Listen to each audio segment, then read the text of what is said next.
Hello students, welcome to class 9th, and as you know that we are continuing our chapter number first of history.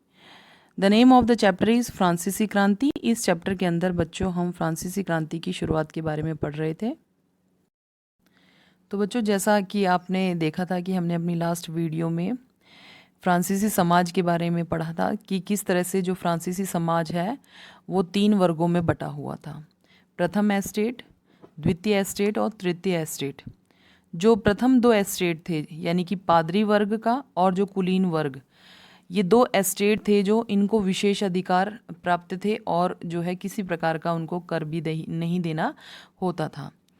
प्रथम estate में पादरी वर्ग आता था और द्वितीय एस्टेट में कुलीन वर्ग आते थे, जैसे जो ऊंचे कुल के लोग होते थे या धनी लोग होते थे, बड़े बड़े सामंत होते थे या बड़े ज़मींदार होते थे, ये इस वर्ग में आते थे। इन्हें जो है राजा के द्वारा विशेष अधिकार दिए जाते थे और इन्हें प्रत्येक कर से मुक्त कर दिया जाता था, यानी इन्हें किसी प्रकार का कोई भी टैक्स नहीं दिया जाता था।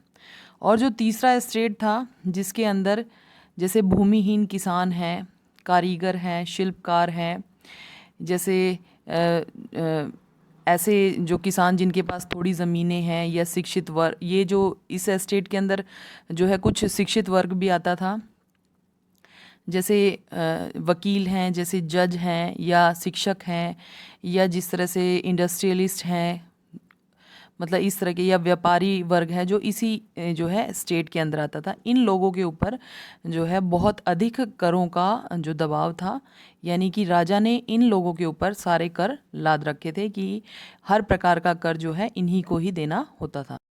तो देखिए बच्चों, अब हम आज अपनी वीडियो में हम ये देखेंगे कि जो उस समय फ्रांसीसी समाज था और फ्रांसीसी समाज का जो तृतीय वर्ग था यानी कि थर्ड एस्टेट के जो लोग थे, उनके ऊपर कितने प्रकार के कर जो हैं वो लाद रखे थे, यानी कि करों की टाइप्स देखेंगे हम। सबसे पहला था टाइद। ये जो था ये एक प्रकार का धार्मिक कर होता था, यानी कि फ्रांस में जो चर्च होते थे, चर्चों के द्वारा वसूल किया जाने वाला कर टाइद कर कहलाता था, जो कि कृषि के उपज का 10वां हिस्सा था। ठीक है, तो ये जो कर था ये किसानों को, या मतलब ये जो थर्ड एस्टेट के लोगों को देना पड़ता था, चाहे उनके पास जो है भूमि होती थी नहीं होती थी। तो ये कृषि के उपज का 10वां हिस्सा या उनके काम का जो 10वां हिस्सा था, ये टाइद कर के रूप में, यानी कि चर्च के जो पादरी वर्ग होते थे ये उनसे ले लेते थे। इसके बाद जो दूसरा कर था वो था टाइल कर। तो देखिए टाइल कर क्या था? प्रत्यक्ष कर था जो सीधे जनता के द्वारा राज्य को अदा किया जाना होता था, यानी कि जो राजा के राज्य कोष में जाता था, यानी कि राजा के द्वारा वसूल किया जाता था। ये इस तरह का जो है कर था। तो देखिए इस प्रकार से ये 2 कर तो आपने पढ़ लिए। इसके बाद जो है जो लुई 16 फ्रांस के जो राजा थे, इन्होंने जो प्रत्यक्ष और अप्रत्यक्ष रूप से और भी अनेक प्रकार के जो कर थे वो आम जनता पर, यानी कि थर्ड एस्टेट के लोगों के ऊपर लाद रखा था, जिससे जो है वहाँ की जनता बहुत ज़्यादा जो है प्रभावित थी और बहुत ज़्यादा नाराज़ थी राजा से। इसके बाद हमारा जो अगला पॉइंट है वो है कामगार मजदूरों की स्थिति।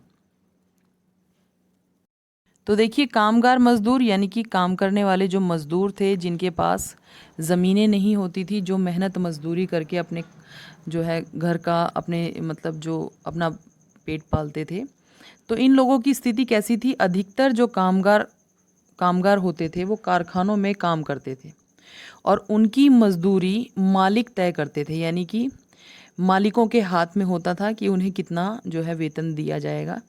लेकिन जो मज़दूरी उस हिसाब से नहीं बढ़ रही थी जिस हिसाब से महंगाई दर बढ़ रही थी, यानी कि महंगाई ज़्यादा तेज़ी से बढ़ रही थी लेकिन उनकी जो तनख्वाह थी वो इतनी अधिक नहीं बढ़ रही थी।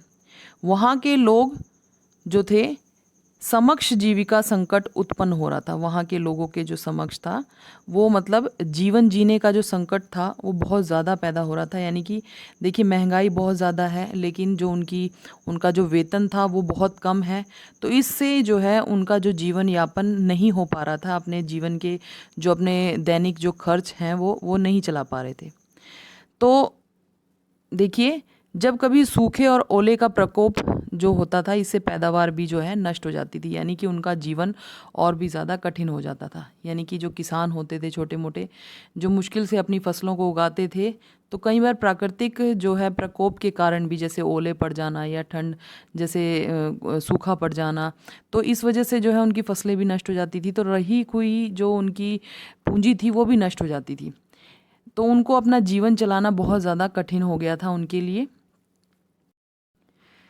इसके बाद देखिए बच्चों, अपना नेक्स्ट पॉइंट है लुई सोलवे द्वारा कर में वृद्धि। आपको मैंने शुरू में ही बता दिया था कि जब लुई सोलवा यानी कि लुई 16 जो राजा थे, जब उनको जब राजा की पदवी मिली, तो उस समय उनका जो कोष था वो बिल्कुल खाली था, और उन्होंने जो है अमेरिका के 13 उपनिवेश जो कि ब्रिटेन से छुड़वाए थे, यानी युद्धों के दौरान उन्होंने अपनी काफ़ी सारा जो धन था वो जो वेस्ट कर दिया था। और उनकी आपको पता है महल के रख रखाव में और राजा की जो अपनी ज़रूरतें होती हैं उनके ऊपर भी बहुत ज़्यादा खर्च होता है, तो उस पर जो है राजा के ऊपर बहुत ज़्यादा कर्ज बढ़ गया था।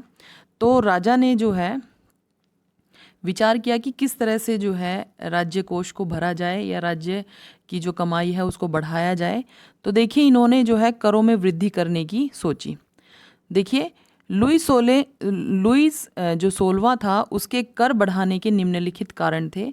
कारण मैंने काफ़ी आपको बता भी दिए, लेकिन फिर भी देखिए फर्स्ट पॉइंट क्या है, खाने पीने की वस्तुओं की महंगाई। तो देखिए इन्होंने क्या किया, यानी जो खाने पीने की वस्तुएं थी उन पर जो है टैक्स और भी ज़्यादा बढ़ा दिए, ताकि मतलब उन्हें जो है अर्निंग ज़्यादा हो सके, उनकी कमाई ज़्यादा हो सके, टैक्स के माध्यम से जो है उनका राज्य कोष भर सके। दूसरा, फ्रांस की जनसंख्या में वृद्धि।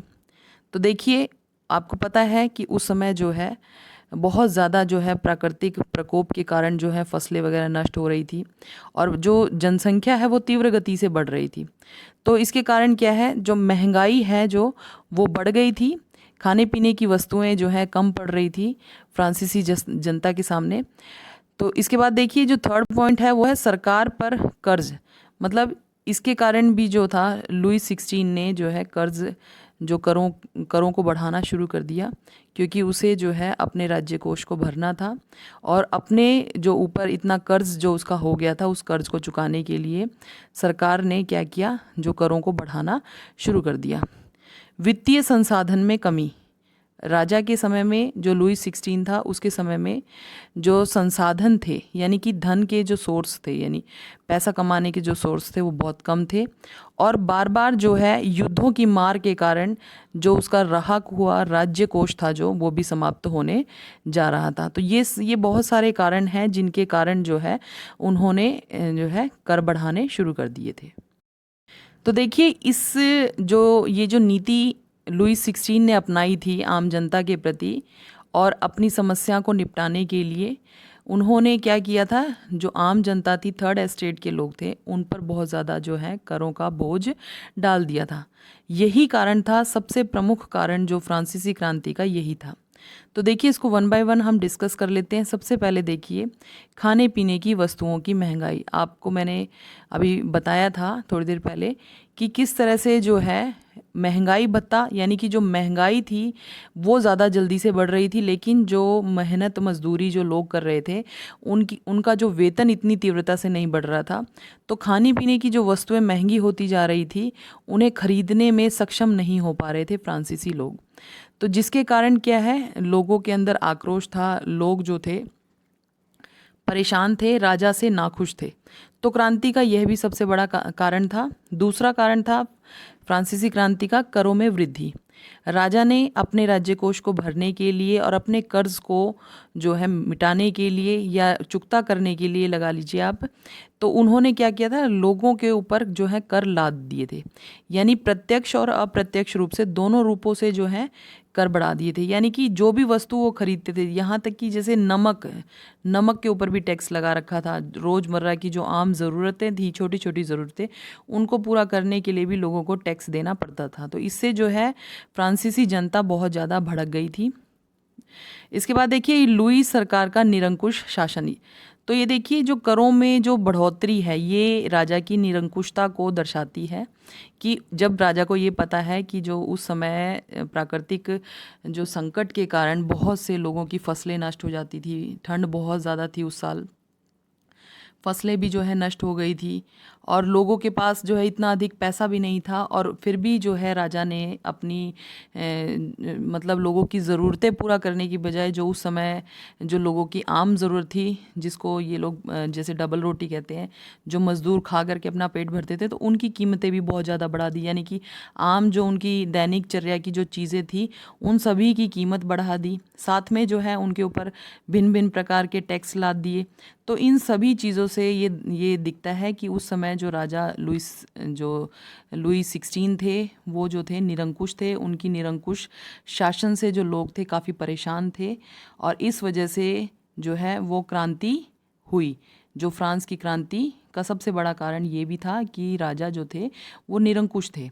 इसके बाद देखिए मजदूर, व्यापारी और किसानों का शोषण।